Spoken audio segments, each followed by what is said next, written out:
সাপ বুলি ক'লে আপোনালোকৰো নিশ্চয় ভয় লাগে, মোৰতো ক'বই নালাগে। তথাপিতো মানে সন্ধিয়া খবৰ পালোঁ আমাৰ গাঁৱৰে খুৰী এজনীৰ ঘৰত সাপ ওলাইছে আৰু সাপ চাবলৈ বুলি দৌৰি খুৰীহঁতৰ ঘৰ পালোঁগৈ। এই ৰেগডালৰ তলতেই হেনো সাপডাল আছে। এয়া আমাৰ কলিয়াবৰৰ সৰ্পবন্ধু খ্যাত সঞ্জীৱ ডেকা। তেওঁক এবাৰ ফোন কৰাৰ লগে লগে আহি গ'ল আৰু এতিয়া এই যে সাপডাল, তেওঁ অন্য সাপবোৰ যেনেকৈ ধৰি লৈ যায় ধৰি লৈ যাব আৰু সাপডালৰ একো ক্ষতি নোহোৱাকৈ ধুনীয়াকৈ সুৰক্ষিত জেগাত এৰি দিবগৈ। সঞ্জীৱ দাই সাপৰ লগতে চৰাই, পহু আদি বিভিন্ন জীৱ জন্তুক ৰেস্কিউ কৰিছে। তেওঁ আচলতে বিষৰ লগত সদায় খেলা কৰাৰ নিচিনাই। তেওঁক ফেচবুকত চালে আপোনালোকে গম পাবই তেওঁ কিমান সাপ এতিয়ালৈকে ধৰিছে।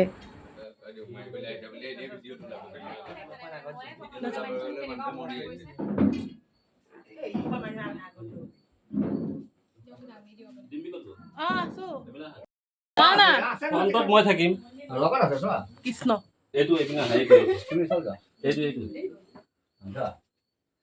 ডাঙৰ আছে ন? কি সাপ এইটো? এই যিটো সাপ আপোনালোকে দেখিছে এইটো ইণ্ডিয়ান ৰেড স্নেক বুলি কয়, মানে হিন্দীত ধামিন। আৰু এই সাপটো নন ভেনাম স্নেক, অবিষাক্ত সাপ। আৰু বাঙালী ভাষাত ইয়াক ডাৰাইজ বুলি কয়। আৰু ইয়াক চিনি পাবলৈ একেবাৰে সহজ হয়, কিয় ইয়াৰ গাটোত এইপিনে চোৱা, তুমি যদি কেমেৰাটো ইয়াত দেখুওৱা, এয়া চোৱা বগা আৰু কোলা আছে, হয়নে?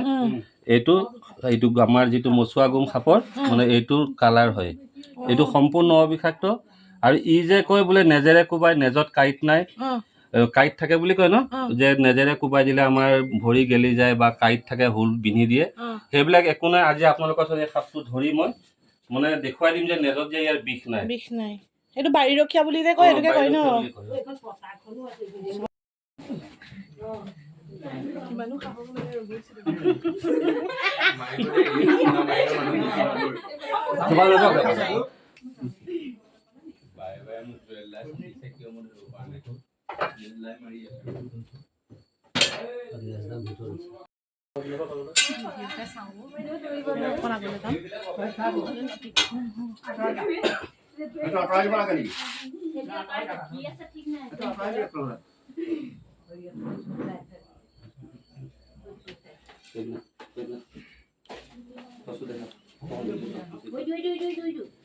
দেখিছা তো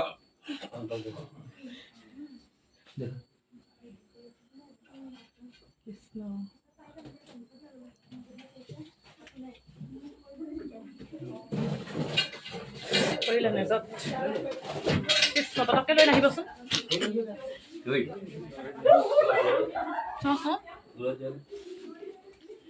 ডাঙৰ আছে ন?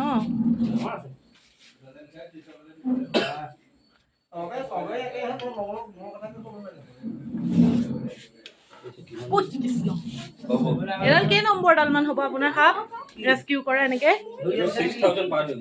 6000 পাৰ হৈ গৈছে। কৃষ্ণ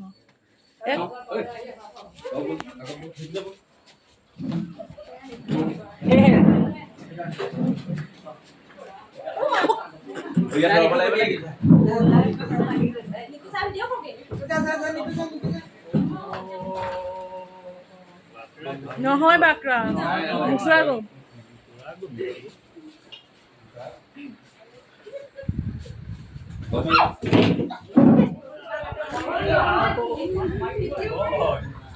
বাহিৰলৈ লৈ যাওক, বাহিৰলৈ নহ'লে হেৰি ইয়াত ভৰাই দিব, নিজে সোমাবগৈ।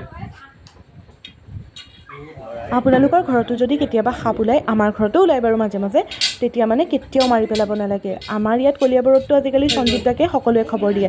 আপোনালোকৰ ফালেও নিশ্চয় সঞ্জীৱ দাৰ নিচিনা কোনোবা আছে, তেওঁলোকক খবৰ দিব আৰু তেওঁলোকে সাপটো এনেকৈ ধৰি নি একদম সাপৰো একো ক্ষতি নহয়, আপোনালোকৰো একো ক্ষতি নহয়, ধুনীয়াকৈ সুৰক্ষিত স্থানত সাপটো এৰি দিব। বাকী আজিৰ ভিডিঅ'টো চাই কেনে পালে? আৰু সঞ্জীৱ দাক কিবা সুধিবলগীয়া আছে নেকি আপোনালোকৰ? যদি সুধিবলগীয়া আছে কমেণ্টৰ যোগেদিয়ে সুধিব পাৰিব। বাকী আজি ভিডিঅ'টো চাই ভাল পালে শ্বেয়াৰ কৰি দিব দেই।